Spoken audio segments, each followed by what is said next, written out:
Hello दोस्तों, राधे राधे। स्वागत है आपका अपने चैनल नया अनुभव पर। आइए जानते हैं आमलकी एकादशी व्रत कथा।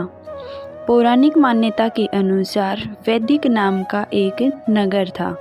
उस नगर में ब्राह्मण, क्षत्रिय, वैश्य और शूद्र रहते थे। वहाँ रहने वाले सभी नगरवासी विष्णु भक्त थे और वहाँ कोई भी नास्तिक नहीं था। उसके राजा का नाम था चैत्रथ। राजा चैत्रथ विद्वान थे और वह बहुत ही धार्मिक थे। उनके नगर में कोई भी व्यक्ति दरिद्र नहीं था। नगर में रहने वाला हर शख्स एकादशी का व्रत करता था। एक बार फाल्गुन महीने में आमलकी एकादशी आई।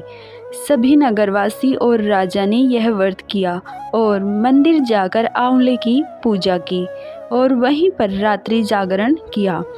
तभी रात के समय वहां एक बहेलिया आया जो कि घोर पापी था, लेकिन उसे भूख और प्यास लगी थी, इसलिए मंदिर के कोने में बैठकर जागरण को देखने लगा और विष्णु भगवान व एकादशी महात्म्य की कथा सुनने लगा।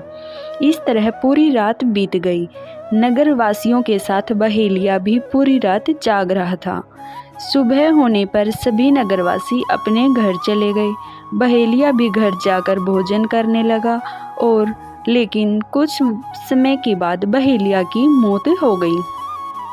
हालांकि उसने आमलकी एकादशी व्रत कथा सुनी थी और जागरण भी किया था, इसलिए वह राजा विदुरथ के घर जन्म लिया। राजा ने उसका नाम वसुरथ रखा। बड़ा होकर वह नगर का राजा बना।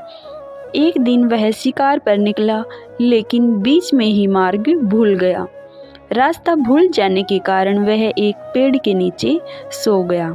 थोड़ी देर बाद वहीं मलेच्छ आ गए और राजा को अकेला देखकर उसे मारने की योजना बनाने लगे। उन्होंने कहा कि इसी राजा के कारण उन्हें देश निकाला दिया गया, इसलिए इसे हमें मार देना चाहिए। इस बात से अनजान राजा सोता रहा। मलेच्छों ने राजा पर हथियार फेंकना शुरू कर दिए, लेकिन उनके शस्त्र राजा पर फूल बनकर गिरने लगे। कुछ देर बाद सभी मलेच्छ जमीन पर मृत पड़े थे। वहीं जब राजा की नींद खुली तो उन्होंने देखा कि कुछ लोग जमीन पर मृत पड़े हैं। राजा समझ गया कि वह सभी उसे मारने के लिए आए थे, लेकिन किसी ने उन्हें ही मौत की नींद सुला दी। यह देखकर राजा ने कहा कि जंगल में ऐसा कौन है जिसने उनकी जान बचाई है। तभी आकाशवाणी हुई कि हे राजन, भगवान विष्णु ने तुम्हारी जान बचाई है। तुमने पिछले जन्म में आमलकी एकादशी व्रत की कथा सुनी थी और उसी का फल है कि आज तुम शत्रुओं से घिरे होने के बावजूद भी जीवित हो। राजा अपने नगर लौटा और सुखी पूर्वक राज्य करने लगा और धर्म के कार्य करने लगा। ऐसे ही जो स्त्री पुरुष आमलकी एकादशी का व्रत रखता है और कथा सुनता है, उसे की हर मनोकामना पूर्ण होती है।